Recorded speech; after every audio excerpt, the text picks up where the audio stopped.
If you have topics you would like to have us discuss on the Aging Well podcast, please click on the links in the episode description to send us a text or record your message or comments. We'd love to hear from you and how we can help you age well.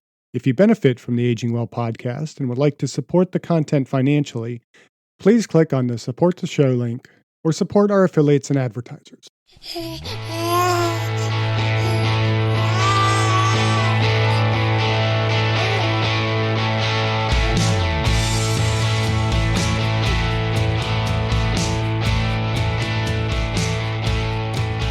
Welcome to the Aging Well podcast. I'm Jeff Armstrong here with Corbin Bruton. In this and the episodes that follow, we will share candid discussions on aging and hear from the experts. We are here to inform and encourage as we experience, aging. Many of us have seen the articles that tell us how we should be exercising at 40 or 50 or whatever age.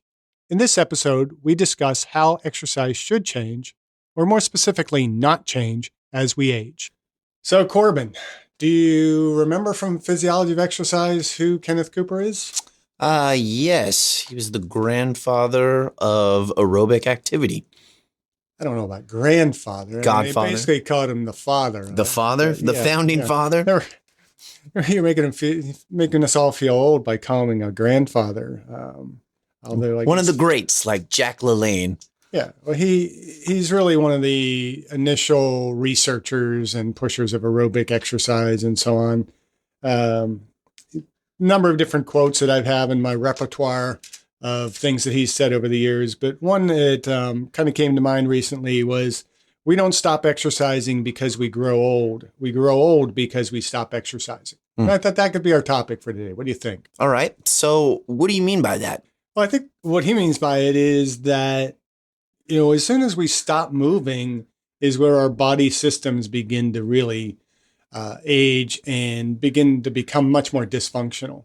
And the more active we are, the more we are exercising our bodies, stressing our body systems, the more our body systems are at least able to maintain a level of performance.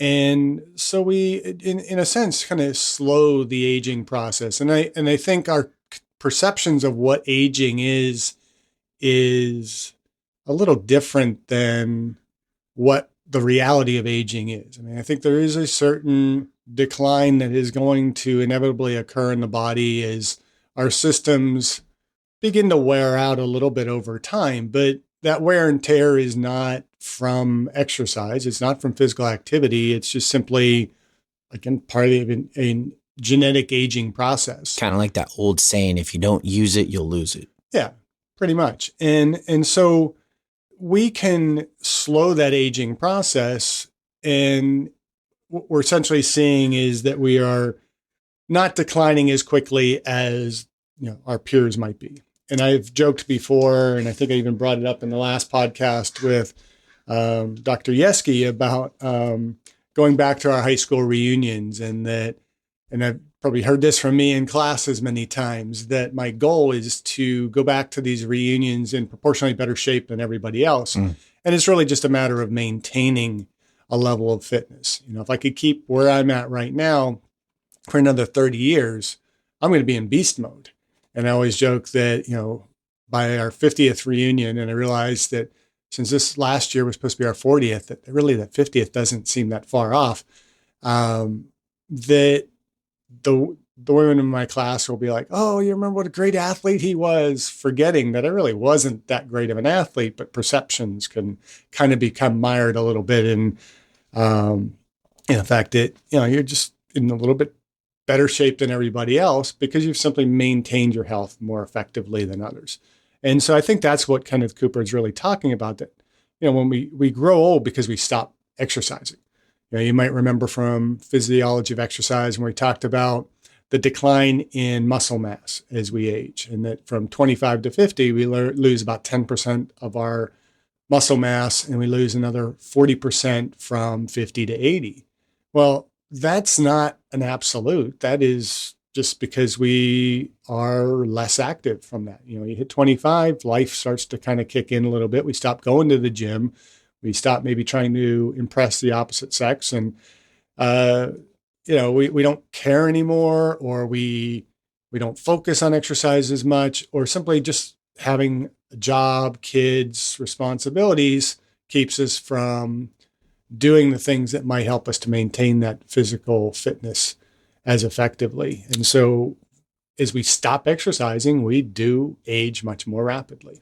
So you don't think that the muscle atrophy has anything to do with the endocrine system at all, or hormones or anything like that? Well, of course, there's going to be a slight amount in that, but again, that's you're looking at declines in testosterone as we age. That's going to maybe slow some of our ability to recover and to adapt to exercise, but that doesn't cause us to atrophy.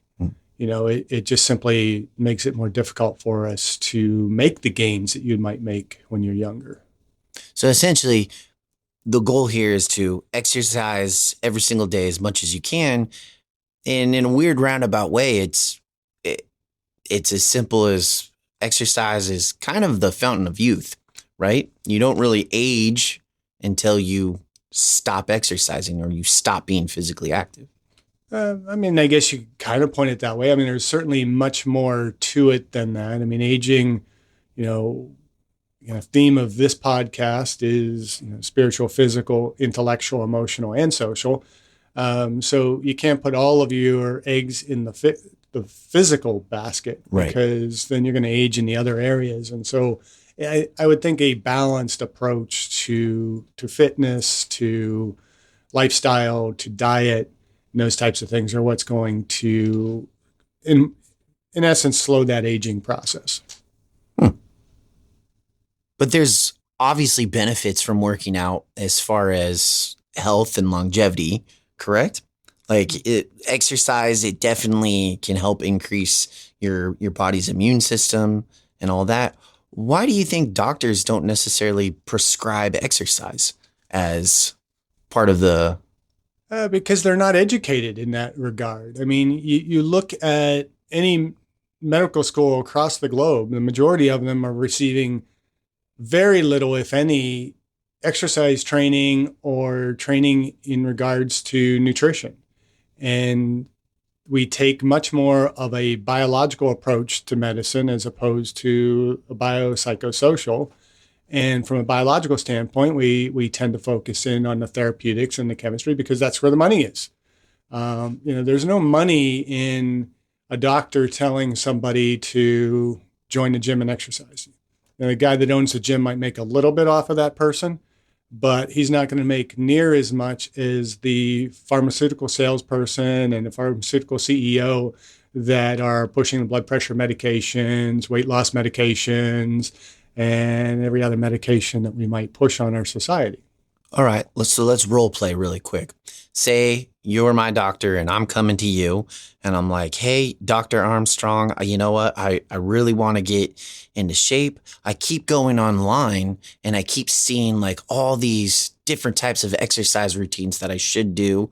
What do you think? What should I try? I just read something of, these are the best 5 types of exercise. And I read this one over here. This is the 7 best types of exercise. What do you think about that? Well, as a physician, I would hope that I would give some advice in terms of exercise. Personally, as a PhD doctor, and somebody who's worked in fitness for years and who has, attempted to try and keep himself healthy, learned a lot of lessons. And my basic principle is keep it simple, stupid. The old KISS principle. There is some good information out there in, YouTube videos and, Instagram and some of that stuff, but there's also a lot of garbage out there. Every time I see those lists of the 5 best, there's always a 5 best in some of these like fitness magazines and things like that. And they're like, how can there possibly be so many 5 bests or 3 bests or 7 bests? It's keeping it really simple is the best way to do it. And I don't buy into some of these arguments. I've seen a lot lately of, how you should be training after 40 or after 50. It's like, why should things change just because you have hit some yearly mile marker? I'm 50, going to be 59 the end of April. And that means I have one more year. And then suddenly at 60, my whole workout program should change. And I should be doing something different now than I was doing at 40 and something different than I was doing at 50. Nothing has really changed. I mean, the basic principles of exercise, and when we look at exercise science, the basic principles are all the same. You have, and there was a really good article in T Nation just recently that I saw online, and I think that is something useful for the aging population to look at. Isn't not just take their information from people who are focused on the aging, because there's a tendency in that population, and I don't mean to offend any of my colleagues or people in the fitness industry that kind of take this approach, but they kind of take this approach that training for the older person has to change because you're older. You train older people differently than you train the younger population. And we had Carmine Arpea on a few podcasts ago, that is a fitness director for a large, what is it? The CCRC, which is a continuing care retirement community, if I can spit all that out. And so we talked quite a bit about philosophy in training. And the reality is it's the same as what you're doing with the young. You might just have to make some adaptations to the basic health of the individual at that moment, where somebody coming to you as an older adult is maybe a bit more impaired because they haven't been exercising, and you need to kind of build them back up to a decent level. You might approach some individuals a little bit differently as they age. You take an elite powerlifter, bodybuilder, elite athlete of any sort, as they get older and they kind of move further away from their competitive years, they're not going to keep training the same way they did. And that's a beef that I have with the fitness industry now, is that we have a lot of pockets of the fitness industry that want to train people like athletes. And not everybody's an athlete. And athletes beat the crap out of their bodies in order to compete at the highest level. And that's not healthy. So for somebody who has been highly competitive, they retire from their training, they're going to be focused a little bit more on maybe healing up some of the abuse that they've done to their bodies and pulling back up some of the areas where they've been a bit more deficient. You're a power lifter, you have probably not put a lot of focus into cardiorespiratory endurance. And so maybe beefing up your cardio, doing a little bit more weight training somewhere closer to the maintenance volume level is going to be more effective. You're not continuing to try and drive up that deadlift. I mean, you're deadlifting 1,000 pounds and you're 50 years of age. Do you really need to be pushing for 1,100 pounds? You don't. I mean, and even for somebody, the general population, do you really need to push for that? But for us to want to get stronger as we age, and once we get strong, maintaining that strength so that we can be more active is going to be very important. And so in this T Nation article, they basically kind of break down some of the basics. I think the title of the article was Gains Made Simple. And like I was saying, I think it's beneficial for us to go to some of these different sites, even though we are not bodybuilders, powerlifters, and things like that. There's much that we can learn as an aging adult about training so that we can exercise and age well, right? And so in this article, they kind of break it down. The first thing they talked about was knowing your movement patterns.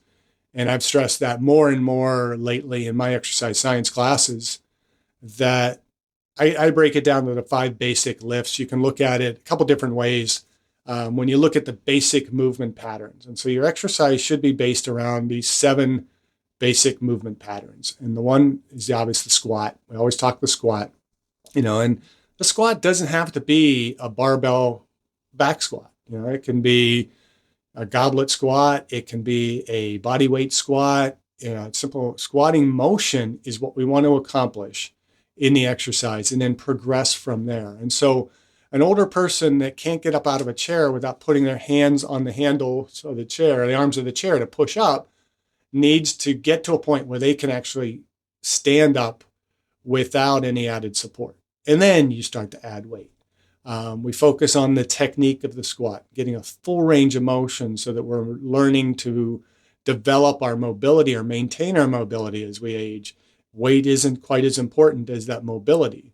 And then eventually we start maybe adding more weight to that. The second movement pattern is the hinge.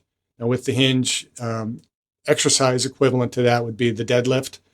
A lot of people get scared of the deadlift. Oh, I'm going to hurt my back if I deadlift. You're not going to hurt your back if you deadlift properly. If you deadlift incorrectly and you're lifting too much weight, yeah, you might get hurt. But all of us, no matter what our age, needs to do a proper hinge movement where we are extending at the hips. And that could be Romanian deadlifts. It could be the deadlift itself, other variations of that. But when we pick up something off the ground, we talk about lifting with your legs, that's a deadlift. That's a hinge pattern. And then the other patterns that they include are the vertical press, the vertical pull, the horizontal press and the horizontal pull, and then loaded carries. And so from those, we can kind of take all of that and put it into really 5 basic exercises. You have the squat, the deadlift, the bench, the row, and the overhead press. So it's very similar to the 5x5 program that we discussed in a previous Well, the 5x5 is a repetition scheme. It's not a exercise scheme per se. Now, the Strong Lifts 5x5 chooses those 5 exercises and balances those out across 3 workouts per week. So the basics of any exercise program should be balancing out those exercises across your exercise sessions. And then the loaded carries are things like, farmer carries, suitcase carries. Those should be done in a variety of different ways to stress some of the normal, dare I say, functional patterns that we use in exercise or in daily life. Where, if you're coming from the grocery store, you're carrying your bags of groceries. My son and I almost have a competition when we unload the car when my wife goes grocery shopping. We're going to grab as many bags as we can in each hand. And, you try to, if you could grab every bag that's in the car, then that's the way to do it, right? But that in itself is a daily activity that an older person or an aging person is going to need to be able to do. And so we don't suddenly just stop doing those types of carries.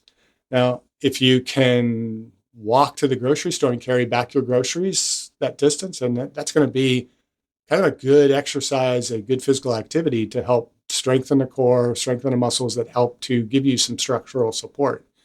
So those basic movement patterns are what should be included in any exercise program. And then, you mentioned the 5x5. That's just really one rep scheme, and it's probably the most basic, the most easy for a beginner to do. But you have multiple rep schemes. You go 1 to 5 repetitions is going to be working purely strength. Generally, 8 to 12 repetitions is considered the most ideal for hypertrophy. You go above 12, you're really looking at muscle endurance. We should be varying among those, and there's different ways that we can do that. And maybe over the course of time, we're certainly not going to cover all of the possible schemes in today's episode. But they're knowing why you are doing the repetitions you are doing is important for anybody that's continuing forward. But there's not this is the rep scheme that you should be doing as you age. And I do see this in certain organizations that give their guidance for exercise. Will often just kind of lump it all into the 8 to 12 repetition range, but they don't really give any, in my mind, real thought to why are you saying 8 to 12 repetitions? Because that's not building as much strength in the individual. And in many cases, as we age, maintaining and building strength is going to be a little bit more important than hypertrophy.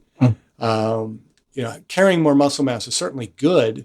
It's a lot harder as you get older, but strength is neurological as well as, from muscle hypertrophy. So why not focus in more on strength? And that's one reason I like, as a basic scheme or as a kind of a foundation, more of a 5x5, because 5 is kind of that rep range, anywhere from maybe 5 to maybe 7 repetitions is a good range for both hypertrophy and strength. And so you kill a lot of birds with a single stone in that type of workout. I discussed my epigenetics test with True Diagnostic co-founder Hannah Wendt in episode 162. Epigenetic testing measures baseline and changes in your pace of aging, giving you the power to steer your anti-aging or health and wellness journey in the right direction. I learned that I am aging well. Click on the affiliate link in the episode description, use the promo code AGEWELL, and receive a 12% discount on your epigenetics test and monitor your pace of aging. I think there's another cool factor about training strength is you're not just getting physically strong, you're getting mentally strong as well. Because if you're pushing yourself on that last rep or those last 2 reps and you're like, oh my gosh, this is the hardest thing, I don't know if I can do it, but you just mentally push through it. It shows that you know your limits, and 2, it gets you in the mindset of, oh, I can't do that versus, oh, I can do this. This is definitely in my range. I'm definitely strong enough to handle this. I also think it's really fascinating that these main exercises, you mentioned something, and a lot of people, they want to work out just to be aesthetically pleasing, but changing the mindset of working out in order to add that longevity to our life, like these 5 or 7 that we just went over, if you think about it, you're prepping yourself for success once you hit that senior citizen or that geriatric age or even middle age. If a lot of people I know, even though we're in our 30s, they're having a lot of knee problems, right? Well, that could probably be easily chalked up to a non-active lifestyle. But like you said, everyone gets up and down out of a seat. So that's a great form for squats. If anyone were to drop something, you got to pick it up. That's a good form of a deadlift. Worst case scenario, if one of us were to fall on the ground, well, how do you get up? You do that pushing motion, right? So that's where the bench press or a push up would come into place. Pushing something up above your head, say you got something up on the top shelf, you got to push and reach to grab it. And then the same thing as you're pulling it down, good, stable, so it doesn't fall and collapse on you. I think by changing the mindset of, I have to work out in order to look good. Oh man, this kind of sucks. Versus, hey, I'm going to work out to maintain and keep that healthy lifestyle. I want to be functional. I don't want to result to sitting in a wheelchair or in a walker. And if you are in that scenario, that is not an insult. There are ways for you to do the other exercises where you can still maintain something, correct? I'm not sure what you mean by the other exercises. Well, obviously you're not going to be able to do the deadlift or the squat if you're currently sitting in a wheelchair, but you could still do, a vertical pushing motion or a horizontal pushing motion. Yeah. If you have no use of your legs, obviously you're not going to be able to do a deadlift or a squat. But if you are in a wheelchair because you have impaired function, then certainly that is going to be a goal of the physical therapy, the occupational therapy, is getting you to be able to stand with assistance, stand without assistance, and then hopefully begin to maybe even build that strength. And you may never get to that point of full function, but there's still that potential to further develop yourself. As long as you can get neural input to the skeletal muscles, there is some opportunity to develop that a little bit. And, again, there are cases where all those 7 movements are not going to be possible for an individual, but where they are possible, they should be done. Where they are weakened, we make the adjustments. We're talking movement patterns, not necessarily an exercise. So everybody tends to think, deadlifts, well, I got to lift a heavy bar off the ground and I really can't do that. Well, can you pick something off the ground in that motion? And you're doing a deadlift. It could be a kettlebell, a dumbbell.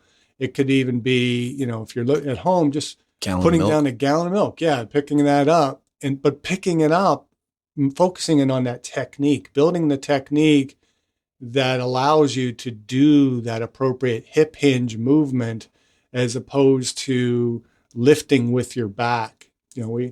we tend to oftentimes talk about lifting with your legs. When we're lifting with the legs, it's kind of that combination, the squat, the deadlift, because the legs are both the knee joint, the ankle joint, and the hip joint.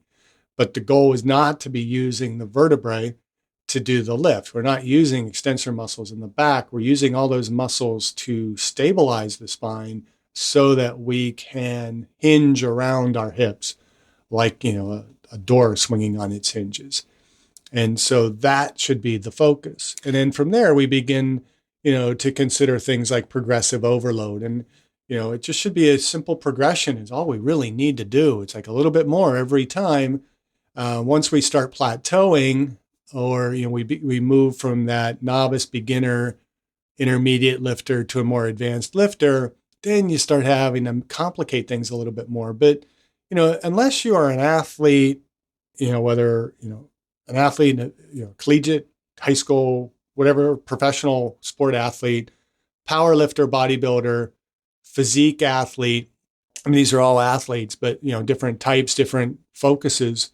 Unless you are an athlete, you don't need to get too complicated with your training. Again, going back to that, keep it simple, stupid principle. I think that's also really important to focus on, especially for either a novice exercise person or a novice lister or an individual who's been sedentary for so long that they haven't worked out and they need to regroup and get that mind muscle connection again, because I think a lot of individuals they go into ego lifting and they're like, oh, I can do this, and then that's where injuries take place. But I think, just like you said, using the example of the deadlift, we don't want to use our spine at all, right? But a lot of people, they think, oh, I just got to pick this up off the ground. Well, you don't just have to pick it up off the ground. You have to pick it up off the ground with that good form and with that good technique. And you got to make sure that you're firing the muscles that need to be activated in order to prevent injuries from happening. But a lot of people think, oh, I got it off the ground. I can add more weight. I can step up. And that's going to put, in my opinion, that's going to put people in a world of hurt. Yeah. And that's what we're trying to prevent from. And that's another next kind of critical point that they make in this particular article, is that they talk about technical failure. That as we are lifting, we should push to that point where we're starting to begin to see a breakdown in the technique. Now, you're not doing that with your heaviest lifts. No. But you are training to maximize the load under the best possible technique. And once the technique fails, you might be able to pull another repetition of the deadlift, but if it's going to sacrifice your vertebra, then you don't do it. And technique is going to be critical. And that's where we need to kind of hone in on our focus. If we've never lifted before, begin with the technique focus and then progress from there. But the reality is, your training doesn't change just because you pull another page off the calendar. It's the same basic principles, whether you are 16 or 60 or 106. You still lift the same. And I think that's important for us to understand, that we need to continue to do the types of exercises that are going to benefit the body. And so that goes back to health-related components, motor skill-related components. We got to do some cardio. But what type of cardio do you do? Well, I think that's another issue. As we age, people tend to think, well, I can't do high-intensity cardio anymore. I got to just simply walk. So I'm going to walk for my fitness. And what you end up finding is that you don't get any kind of progression out of that. And without the progression, we start to revert back. We got that principle of reversibility. We start to revert back to lower levels of fitness. And so we still have to be progressing that cardio. Otherwise, okay, yeah, you could say, well, I'm going to maintain. If I do the same thing that I do all the time, it's going to keep me healthy as I get older. And yeah, it's going to keep you a little bit more healthy. But what do you want more? Just to stave off some disability, or do you want to stave off all disability and maybe improve function, be able to do more as you age as opposed to less? So with cardio, I think there's benefit to doing the same type of cardio a younger person's going to do. Now, heart rate might be a little bit different. Your target heart rate's going to change. You might not be able to do quite as much as you did when you were younger, but cardio is pretty easy to maintain as you age. And so I've come to a bit more of a realization over the last 20 years teaching and exercise physiology that as we age, our focus should shift a little bit more away from doing cardio and more toward doing strength, which seems to go totally contrary to everything we teach, or well, many of us teach, or we've been taught that, you got to do more cardio as you age because you got to worry about heart health. Well, worry about your heart health when you're younger, get your heart strong and healthy, and then that's very easy to maintain over the course of your lifetime. But you can't maintain it if you can't maintain your strength.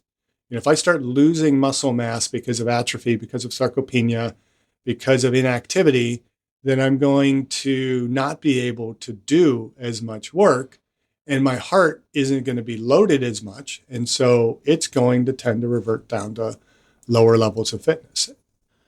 Well, what also could be tied in with that is, you always see those charts that are all over almost any basic gym where it's like, this is your heart range.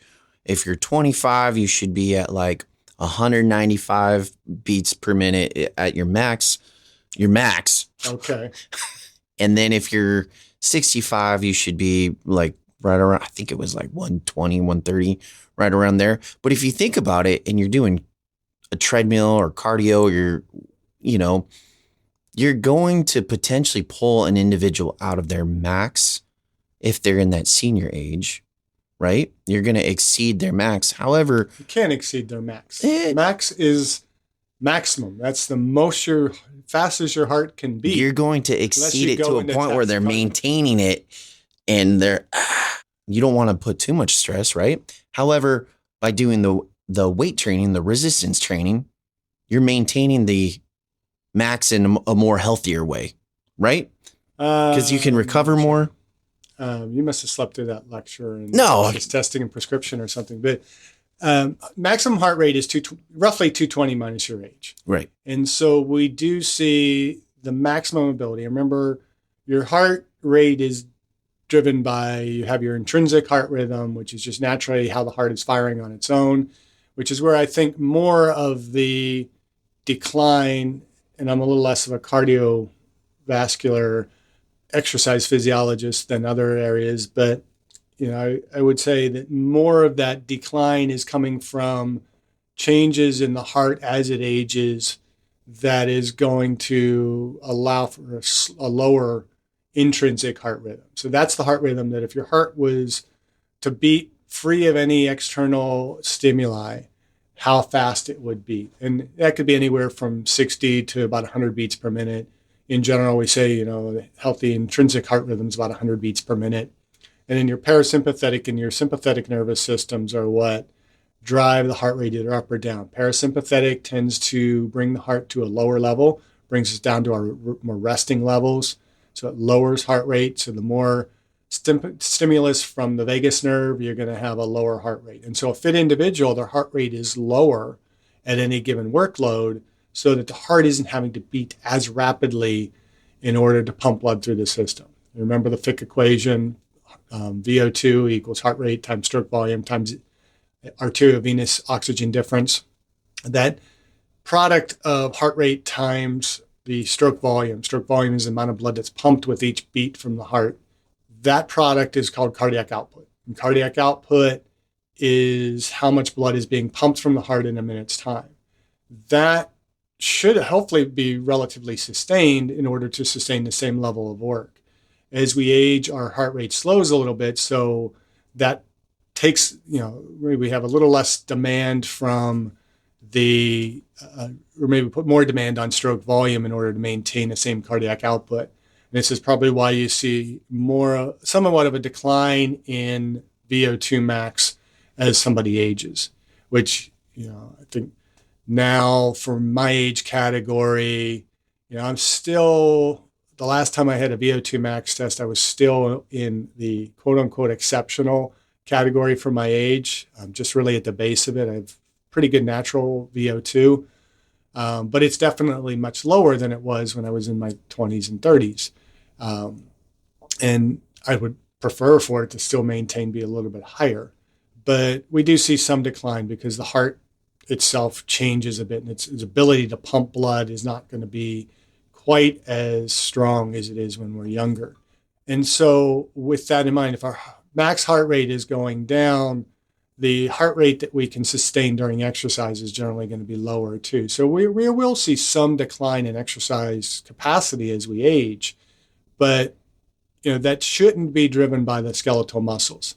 It should just be our performance level isn't going to be quite as high. We're not going to be able to run 5-minute mile anymore when we're in our 80s, but that doesn't mean that we shouldn't still be running, right? And then the other aspect of VO2 is that AVO2 difference, which is the ability to extract oxygen at the tissue level. And that comes down to capillarization, how much blood flow we can get into the skeletal muscle, and the mitochondria that we have present in the muscle.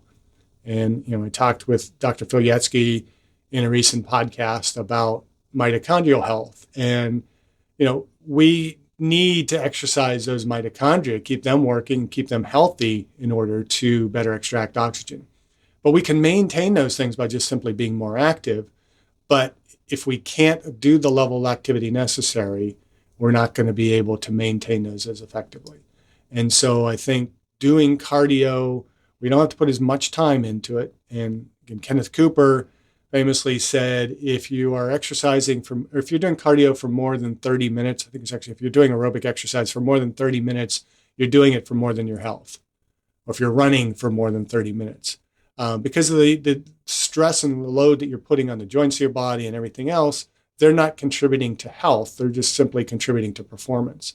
And so we can get by doing shorter, high-intensity interval type training in the older population with much less time contributed to that and giving more time into strength training and other things. So you don't think HIIT training is going to be for performance, though? Well, it's for performance, it's for health, it's for improving cardiovascular function. It is, in my mind, a most effective way of really tapping into both improving the stroke volume and the AVO2 difference in an individual, as well as being a much more effective way in managing body fat as well. Do you want to talk? So we kind of went over HIIT training a little bit. Do you want to talk about FIT? Frequency, intensity, time, and type? Yeah, we could talk about that. And we've, in a sense, been talking about that. I'm not a big fan of using the FIT acronym because it just doesn't always fit. No pun intended, or maybe pun intended. And I was talking about that in class the other day, that I'm not a big fan of using FIT. But FIT stands for frequency, intensity, type, and time, or duration. It's basically a good start, and any exercise prescription should have that as a basic premise that, okay, we're looking at how often are we doing the exercise. And that's generally, how many days per week are we doing the exercise, or how many times are we doing this type of training over a week, span of a week, a month, or whatever your training period should be. But frequency can also be how many sets we are doing. And so it gets muddied in all that, because the real variable that we should be looking at when it comes to exercise is probably volume, and how that volume is dispersed over time. Because, I could say frequency, we should do cardio at least 3 to 5 times per week. Well, not everybody maybe has the time to do that. Sometimes people say, well, if I can't contribute 30 minutes to doing my cardio today because I have this and this going on, I'm not going to get any benefit. Well, if you can do 5 minutes here, 5 minutes there, you're going to get some benefit. Cardiovascular exercise, as I think any exercise, is cumulative. So when I talk in terms of frequency, it's basically how are we dividing up the opportunity that we have to exercise. If we're doing, I can lift same body part 1 time a week. I can do it 2 times a week, 3 times a week, 4 times a week, 5 times a week. I can even do, much like the Bulgarians in, famously in the, you take Bulgarian method of training in powerlifting or Olympic lifting, they would do those core lifts as much as 3 times or more a day. I mean, multiple sessions per day where they'd do one exercise basically to a maximum, and then they rest for a few hours, and then they come back and do another exercise. Now, obviously, this was somewhat professional Olympic lifters that were doing this. Most of us don't have that opportunity, but the more frequently that we train, the more opportunity we have for gain. And I generally like to teach my students that overtraining is much more of a mismanagement of the exercise principles than it is a reality of lifting or doing any kind of exercise. That people don't necessarily overtrain. We actually tend to undertrain. If we're overtrained, if we're getting injured, it's because we're training incorrectly or not allowing ourselves proper recovery. And so frequency is really just kind of how many times a week are we doing it. And I look at that. Let's spell out how much time do I have in a week to contribute to my exercise? How am I going to effectively use that time? Intensity is really just, we can look at it as a percentage of maximum.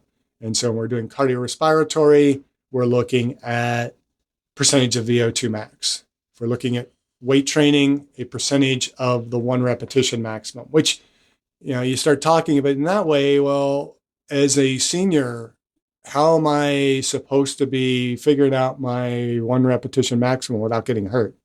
Well, you probably don't need to be doing your one repetition maximum. Really, when we look at intensity, it's just kind of how hard are we going? How many more reps can we possibly do if we continue to do that exercise?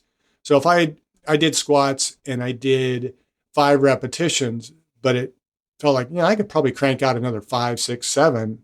That's a very light load, and it's probably not as effective in terms of building my strength. But we generally want to keep maybe a couple repetitions in the tank, so to speak. And then you have type. What is the type of exercise? So that's where we're going in the modality of exercise. Are we doing cardiorespiratory? Are we doing muscle endurance? Are we doing strengthening exercises? Are we doing flexibility exercises? Are we exercising specifically for body composition? Are we doing any of those neuromotor skill related types of exercises? Are we doing free weights? Are we doing machines? Are we doing, when it comes to cardio, are we doing treadmill, bike, swimming? So the modality of the exercise. And there's no really necessarily preferred modality other than, are you loading the muscles correctly? And, if I've had people ask, what's the best exercise for this purpose? What's the best exercise for improving my cardiovascular health? It's like, well, what do you like doing? Well, I like treadmill. Okay, well, then treadmill is probably the best exercise for you.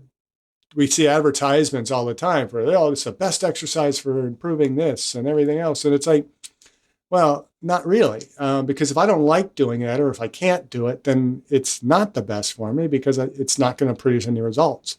But if I do something that I like and will do often, it's going to produce results if I do it correctly and under the proper principles of exercise. And so, type, okay, yeah, that's what are we doing for the exercise? And so that might be considered, we're looking at the 5x5 program. Okay, well, we're doing, squat, bench press, and it's an overhead press, I think, in one workout. And then the next workout would be your squat, deadlift, and row. Those are the type of exercises that we're doing. And we're doing, you can do those theoretically. You can do them with a machine. You can do them with a barbell. You can do them with dumbbells. You can do them, a number of different varieties of ways to do it. And then you get into the time is the duration. And, that becomes muddied as well, because what is time when it comes to like strength training? I mean, we can focus on time with cardiorespiratory. I'm doing 30 minutes of cardio, or how long am I stretching for? How many repetitions am I doing? That is kind of the time piece. But when it comes to weight training, you have some people that'll talk in terms of time under tension. That's one way to look at it. You can look at the number of total repetitions that we're doing. But when it really comes down to it, those principles are all pulled in together in terms of volume of training. The volume is generally, if we're looking at resistance training, it's going to be how much weight times the number of repetitions in a set times the number of sets. And you could also look at that then times during the week or number of sessions per week. And so your total volume will be X number of pounds of weight that you're doing. And that could be done in sets of 10, sets of 5, sets of 15, 20, whatever it might be. You're measuring your volume from that regard. But again, we start getting too muddied in all of these equations and, programs for exercise. It's like, what works for you and is accomplishing your specific goals? Kind of like one size doesn't fit all. Right. One size doesn't fit all. Mm-hmm. I mean, everybody's going to have a different direction to take within their exercise. And we all have different goals. So that's where we start. What are your goals? What are you trying to accomplish? Sometimes we might not have the right goals. And, we have to look at, well, what are our needs? But again, if we're looking at a balanced approach to fitness, are we strong across all of those health-related and neuromotor skill-related components of fitness? Then we have kind of a balanced approach to our lifting. If we are, a cardiac patient and our heart is barely functioning, then we got to put a lot more emphasis on strengthening that heart, because you're not going to be able to do the other exercises if your heart's going to fail on you. But doing some strengthening exercises is also going to allow you to better progress that cardiorespiratory endurance. So you mentioned goals. I think a lot of people, some of their goals is like, you know what? I just want to weigh the exact same amount that I did back in high school. And you mentioned having that high school reunion. What would you say about that as one of their goals? Well, it depends how you look at it, because you can very easily weigh what you did in high school, but your body has changed dramatically. Muscle weighs much more than fat, right? And so if you were a very muscled athlete, individual in high school, and you've stopped lifting and you developed what I refer to as Dunlap's disease, where your belly Dunlap over your belt, you can weigh the same, but that doesn't mean you're in the same health. And that's why I take a lot of issue with BMI as an instrument for measuring one's health, because your BMI could stay the same throughout your lifespan, but that doesn't mean you're any more or less healthy. If you gain muscle and lose body fat and your weight doesn't change, you have become healthier. If you gain weight through muscle weight, and maybe you don't even lose any fat, you've still become healthier. But now your BMI has gone up. When you have people who often say they weigh the same that they did in high school, but they've atrophied dramatically, that weight has been exchanged from muscle to fat. And, you can develop what, I've always referred to as skinny fat. And I heard a physician use the phrase recently, which, made me feel a little bit better about using it, because I sometimes felt like, I'm can I be being a little bit judgy or body shaming or any of that kind of stuff? But there's actually, in medical communities, the discussion of skinny fat is where you can have metabolic disease and yet still look skinny. And there was a number of years ago, I used the same example to my students repeatedly. I was doing body compositions at a gym that I was working at. And this woman she was an older woman, but she looked extremely slender. And I went to do a tricep fold. So I grabbed the back of her tricep and it was pretty thick. And I'm like, oh, I must have some muscle in there. So I kind of confirm, have her move around a little bit. And nope, I'm grabbing fat there. There's just no muscle. That's all fat. Her arm was relatively, slender looking, but it was predominantly fat. This woman was a much higher percentage of body fat than you would have thought. And then you see others who maybe look larger or, more bulky. Not bulky, but they look like they could be overweight, and their body fat is actually not that bad because they have a little bit more muscle mass underneath all of that fat. And so, we got to be careful how we just kind of look at somebody's appearance and say, oh, that person's fat or that person's not fat. It's really how much fat is actually on the body. And if you are skinny fat, it means you have a higher percentage of body fat relative to your lean tissue. You may still be at risk of metabolic syndrome, which is insulin resistance, high triglycerides, and hypertension. And if you have those, you're at greater risk of heart disease, diabetes, and a lot of other medical conditions. And, we tend to not think that way. And I know a lot over the last couple of years as we've talked about COVID and some of the risk factors with that and underlying, comorbidities that increase the risk of severe infection. A lot of people, well, that person was very healthy. It's like, no, they probably weren't. They might have looked a little bit healthy based on, more American standards, but the reality is that they're not. And we have to think about that a little bit more. The fact that you say you weigh just what you did in high school does not mean anything. Depending on what time of year you measured my weight in high school, because I wrestled and played football. So I was always somewhere between about 180, 185 and 215, depending on whether it was wrestling season or football season. And I found generally if I got over about 215, I was starting to get fat. I never got over 215 in high school. I struggled to kind of do that every year for football, but never quite could do it because gaining 30 pounds back was always difficult. But, as I got out of high school, I found that about 215 really tended to be a more ideal weight for me. But I now, can weigh more than that and be in much better physical abilities than I was in high school. Or I could weigh that same amount and be in worse shape. If I'd completely stop lifting, stop exercising, I would probably drop a few pounds pretty quickly because I'd lose some muscle mass. Not that I have a lot to lose, but I'd lose some muscle mass. I would tend to kind of fall into that category of skinny fat. I could say I weigh more, or maybe I weigh the same, or maybe even less than I did in high school, but I'm not going to be in near the level of health that I should be. Did that kind of answer your question there? Yeah, in regards totally. to All right. So I know we're running out of time, but frequency. What would you talked about overtraining and not and that we never really hit that. In an ideal world for the average listener, what would you suggest their frequency be throughout in a week or so of training? 3 to 4 days, 5 days, every single day? What about rest days? Yes, no, maybe so.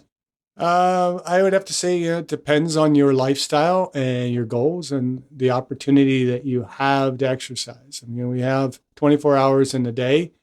Not all of us have as much of those 24 hours to dedicate to exercise. You have kids you might have to shuffle around to school and to sports and other activities.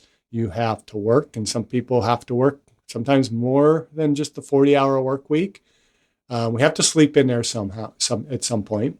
And, generally 6 to 8 hours of sleep is going to be ideal. The quality of sleep is going to be important. We should be getting some sleep. You listen to Arnold Schwarzenegger. He says, 6 hours. And here's somebody who obviously was able to recover very well from that.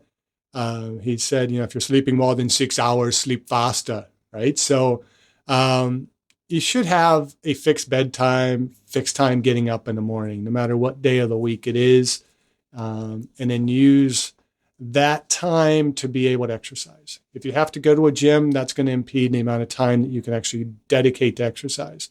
So the first thing you have to do is consider your level of commitment and dedication to exercise. How much time do I have available to contribute to my health and to my improved performance? And hopefully that's going to be at least a half hour a day. If you have a home gym, a half hour a day, you could probably contribute that. If you have to drive to a gym, you're going to have to allow for transportation time. But, minimum of 30 minutes, 6 days a week you can get some reasonable benefits to be able to maintain your health. You're not going to get great physiological development. You're not going to be able to train for a marathon or even probably necessarily a 5K, but you can have better than just the minimum health. The minimum guidelines for physical activity are 150 minutes per week. So you can kind of consider that, but the more vigorous you go, you can cut that in half. You go into a vigorous type of exercise, and the American College of Sports Medicine suggests 75 minutes. But I would consider that much more cardiovascularly oriented as opposed to all exercise. I would more ideally prefer to see people exercise about up to 6 times a week for an hour and then use that time effectively. But that's not to say that more is better or not better. I personally prefer my goals to make the time to be able to do about 11 exercise sessions per week. And then I compartmentalize my exercise. So I do my strength generally in the morning because that's the time that I can most contribute to getting my work done. And then if stuff happens during the day, then if I miss the afternoon workout, I'm not missing much. But the higher frequency is always better. If you have to break things up, that works. There's nothing wrong with doing 2 half-hour sessions. So minimally, if you can do 3 sessions of, say, strength training per week, then if you split that in half because you don't have the time and do 6 half-hour sessions, you're going to get the same benefit, maybe even more, because you can actually accomplish more in that period of time. So frequency is a really tough number. The key is to do as much as you can based on your lifestyle. And especially if you don't have the time, then look at what are the things that I'm doing that I can eliminate to make more time for exercise. Because we can always spend more time. Again, that's where I got into the idea of there's no such real thing as overtraining. It's when we maybe try and cram too much of the wrong things in too short a span of time that we might overtrain, or if we are not allowing appropriate recovery with getting enough sleep, getting enough active rest, getting enough proper nutrition into our bodies to be able to fully recover. But we can recover, most of us, from what we're doing to the point where we can probably do more.